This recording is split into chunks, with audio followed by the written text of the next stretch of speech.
Hello, and welcome back to episode 3 in our Dig Down Deep series of Ruth, chapter 2, as we follow her journey from bitterness to hopefulness. In today's episode, we're going to be introduced more closely to the character of Boaz and to see what we can learn about him from the way that he interacts with his workers and with Ruth herself. So read with me in verses 4 to 7. Just then Boaz arrived from Bethlehem and greeted the harvesters. "The Lord be with you." "The Lord bless you," they answered. Boaz asked the overseer of his harvesters, "Who does that young woman belong to?" The overseer replied, "She is the Moabite who came back from Moab with Naomi. She said, 'Please let me glean and gather among the sheaves behind the harvesters.' She came into the field and has remained here from morning till now, except for a short rest in the shelter." Now, the first thing we notice about Boaz is the way that he interacts with his workers. This shows us something of the heart and character of Boaz. Apparently, his workers cared deeply for him and had a good relationship with him. You can often tell the real character of a person by the way that they interact with those that they are in authority over.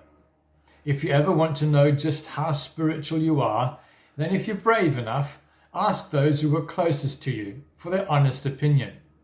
And be careful, because you might not always like what they will say.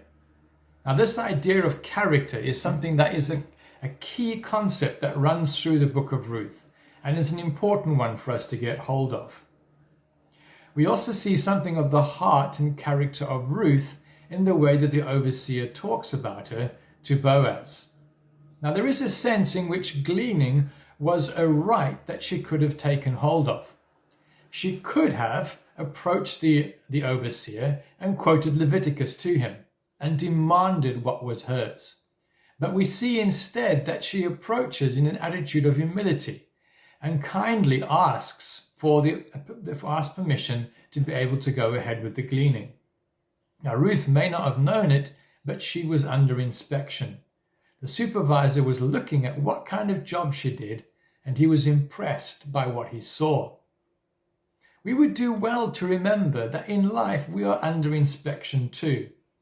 At times when we don't even know we are being watched by others to see how we walk with God.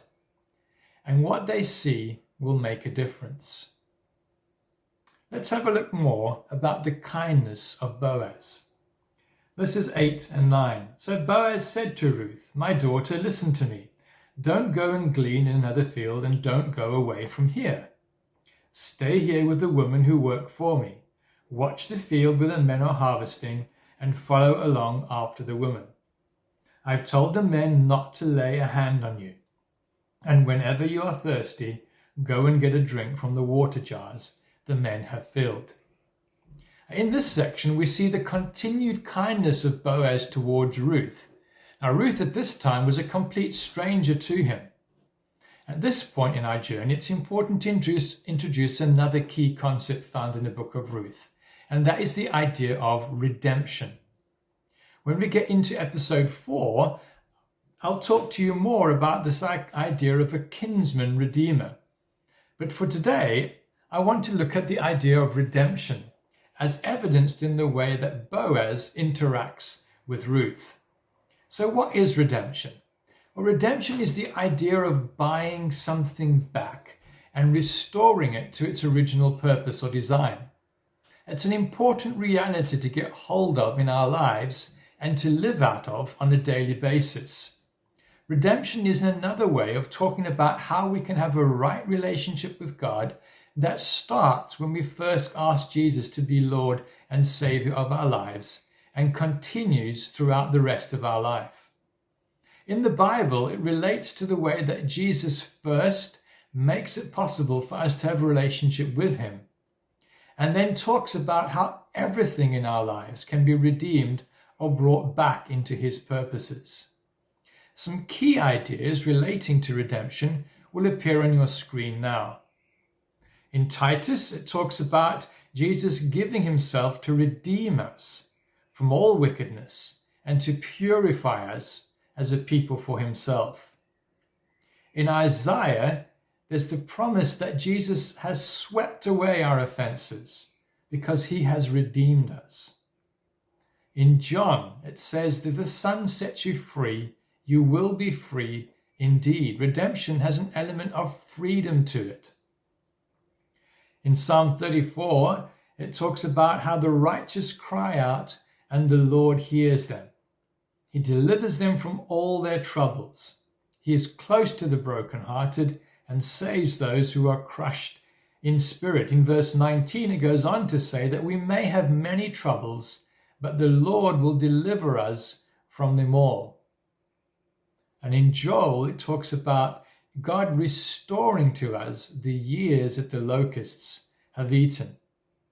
So Ruth, who declared her faith in God, sees it being practically worked out in her life. And in these verses that we've just read, there are three elements to this idea of redemption. In verse 8 is the idea of permanence. Boaz tells Ruth that there's no need for her to look anywhere else for the solution to her life's problems. He is going to provide for her. He is going to be her strength and is going to be permanently providing for her. Similarly, God's redemption for us is permanent. And we can read about that in Paul's writings in Romans, where in chapter 8, verses 31 to 39, he declares that nothing can separate us from the love of God. Redemption is permanent. Secondly, redemption involves the element of protection, which we see in verse 9.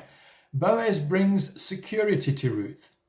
She will be under his protection. Similarly, we too are brought under God's protection. However, as we have seen in the verses from Psalms that we read, that doesn't mean that we are exempt from difficult or hard times. Sometimes in the mystery of God, we're allowed to walk through the valley of the shadow of death, as it says in Psalm 23. But even then, nothing can snatch us out of the hand of God, and he promises to be with us in the midst of those things. Thirdly, redemption involves an element of provision, as we see in verse 9. Boaz provides for her physical and material needs. She has water and food to eat and a means to provide for both her and Naomi. He is doing in practical terms what Joel had prophesied. He is literally restoring to her the years that the locusts and famine had taken from her. For me, this shows the full extent of redemption. Every area of our lives, when submitted to God, can be redeemed back for his purposes. Over the years, I've struggled with issues relating to my mental and emotional health and carry scars and wounds from past experiences. What joy and freedom to discover that in Jesus, I can be redeemed, that all those areas in my life can be restored, and I can be set free indeed. It's important for us to reflect on this, to think about this application of redemption into all areas of our lives. Are there areas of our lives that we are still struggling with, that we need to submit and bring to God? Are there others that we need to reach out to perhaps to get some help and support in this? Is it time to let go of some things? In verse 10 to 14, we see Boaz as a continued interaction with Ruth and her amazement at his response. Ruth fell at his feet and thanked him warmly. "What have I done to deserve such kindness?" she asked. "I am only a foreigner." "Yes, I know," Boaz replied, "but I also know everything that you have done for your mother-in-law since the death of your husband. I've heard how you left your father and mother and your own land to live here amongst complete strangers. May the Lord, the God of Israel, under whose wings you have come to take refuge, reward you fully for what you have done." "I hope I continue to please you, sir," she replied. "You have comforted me by speaking so kindly to me, even though I am not one of your workers." At mealtime, Boaz called to her, "Come over here and help yourself to some food. You can dip your bread in the sour wine. So she sat with his harvesters, and Boaz gave her some roasted grain to eat. She ate all she wanted and still had some left over. Ruth's response to Boaz's kindness is telling. Sometimes in our busy and self-centered lives, we can expect things to come our way, to be a matter of right. And during this, we can become hard-hearted and miss the kindness and provision of God in the everyday. Ruth recognizes the unmerited grace and favor that she's been shown by Boaz, and she responds in thankfulness. The psalmist encourages us to follow Ruth's example and to live lives of thankfulness. In Psalm 107, verse 8 to 9, it says, "Let them give thanks to the Lord for his unfailing love and his wonderful deeds for mankind. For he satisfies the thirsty and he fills the hungry with good deeds." I love Boaz's response when he talks to Ruth about finding refuge under the wings of God. All this redemption that she is receiving, all this provision, this kindness, this favor, is an indication of what it means to find refuge in God.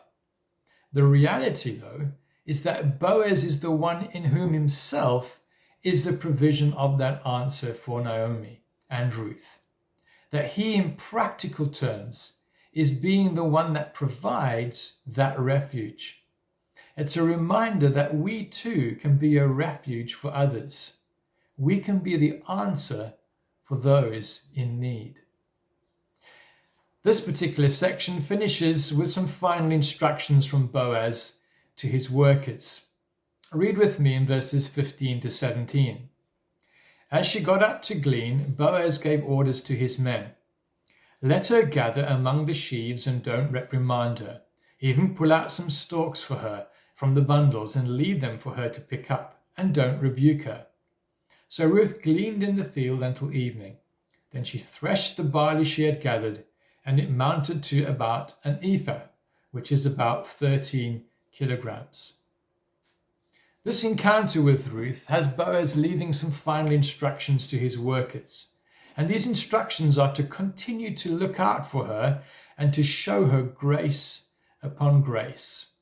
In this simple act, he is again showing the generosity and kindness of God, which is overflowing, unmerited, and full of grace. Why don't we take some time to rest here for a moment and reflect on what God is showing us here? Allow ourselves to pause and to consider just how much God loves us, how much he loves to pour out his blessings on our lives. Let's rest for a while and like Ruth, let our hearts overflow, bubble up in thankfulness. Join me later in episode 4 as we see Naomi's reaction to these events and we see the penny drop.